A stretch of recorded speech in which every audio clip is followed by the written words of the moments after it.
ഒടുവിൽ കളത്തിൽ ഇറങ്ങി പ്രതിപക്ഷ നേതാവ് രാഹുൽ. കോക്രോച്ച് ജനതാ പാർട്ടിയുടെ പാർലമെന്റ് മാർച്ച് തുടർച്ചയായി രണ്ടാം ദിവസവും പൊളിഞ്ഞ സാഹചര്യത്തിലാണ് രാഹുലിന്റെ രംഗപ്രവേശനം. പ്രധാനമന്ത്രിയുടെ വസതിക്ക് മുന്നിൽ രാഹുലിന്റെ നേതൃത്വത്തിൽ പ്രതിഷേധവുമായി എത്തിയ നേതാക്കളെ പോലീസ് ബലം പ്രയോഗിച്ച് കസ്റ്റഡിയിൽ എടുത്തു. വിവരങ്ങളുമായി ആദർശ് TS ആണ് ഡൽഹിയിൽ നിന്ന് ചേരുന്നത്. ആദർശ്, ഇത് വളരെ നാടകീയമാണ് ഈ സംഭവ വികാസങ്ങൾ. കാരണം കോക്രോച്ച് ജനതാ പാർട്ടിയുടെ ഇതുവരെയുള്ള സമരങ്ങളെല്ലാം പൊളിഞ്ഞ പശ്ചാത്തലത്തിലാണോ ഈ കഴിഞ്ഞ 2-3 മാസമായി എവിടെയാണെന്ന് പോലും അറിയാതിരുന്ന രാഹുലിന്റെ രംഗപ്രവേശനം? എന്താണിന്ന് പ്രധാനമന്ത്രിയുടെ വസതിക്ക് മുന്നിൽ സംഭവിച്ചത് ആദർശ്?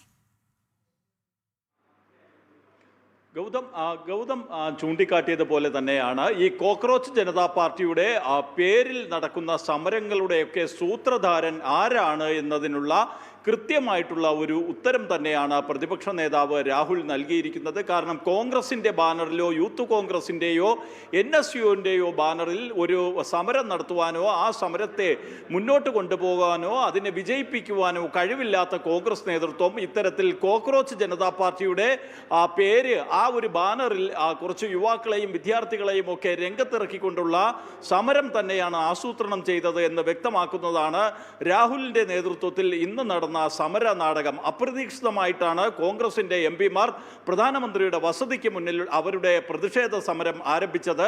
അപ്പോൾ തന്നെ പോലീസ് ചില MP-മാരെയും നേതാക്കളെയും ഒക്കെ അവിടെ നിന്ന് നീക്കുകയും ചെയ്തിരുന്നു.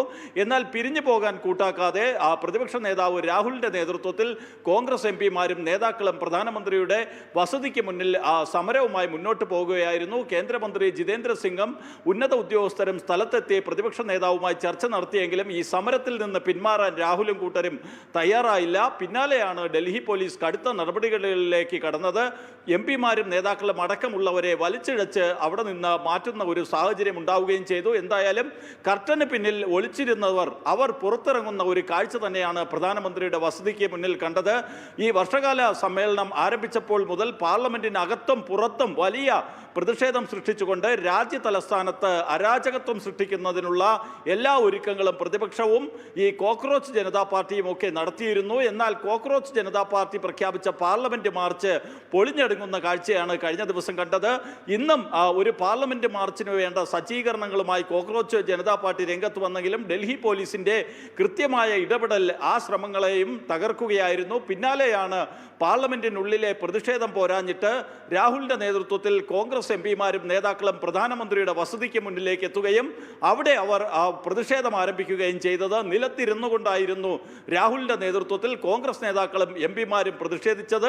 അവരുടെ ആവശ്യം വിദ്യാഭ്യാസ മന്ത്രി ധർമ്മേന്ദ്ര പ്രധാന്റെ രാജിയിൽ നിന്ന് മാറുകയും പ്രധാനമന്ത്രി നരേന്ദ്രമോദി രാജിവെക്കണമെന്ന ആവശ്യത്തിലേക്ക് എത്തുകയും ചെയ്തു. എന്തായാലും ഡൽഹി പോലീസ് കൃത്യമായി ഇടപെട്ടുകൊണ്ട് കോൺഗ്രസിന്റെ MP-മാരെയും നേതാക്കളെയും അടക്കമുള്ളവരെ, കേരളത്തിൽ നിന്ന് മുഖ്യമന്ത്രി VD സതീശൻ, കർണാടക മുഖ്യമന്ത്രി DK ശിവകുമാറും അടക്കമുള്ളവരും ഈ സമരത്തിൽ പങ്കെടുക്കാൻ എത്തിയിരുന്നു. എന്തായാലും നേതാക്കളെയും MP-മാരെയും ഒക്കെ ഈ പ്രധാനമന്ത്രിയുടെ വസതിക്ക് മുന്നിൽ നിന്ന് നീക്കി ഡൽഹി പോലീസ് അവിടെ കൃത്യമായിട്ട് അതീവ സുരക്ഷിത മേഖലയിൽ കൃത്യമായ ഇടപെടൽ നടത്തിക്കൊണ്ട് ഈ സമരക്കാരെ അവിടെ നിന്ന് ഒഴിപ്പിക്കുകയാണ് ചെയ്തത്. ഗൗതം.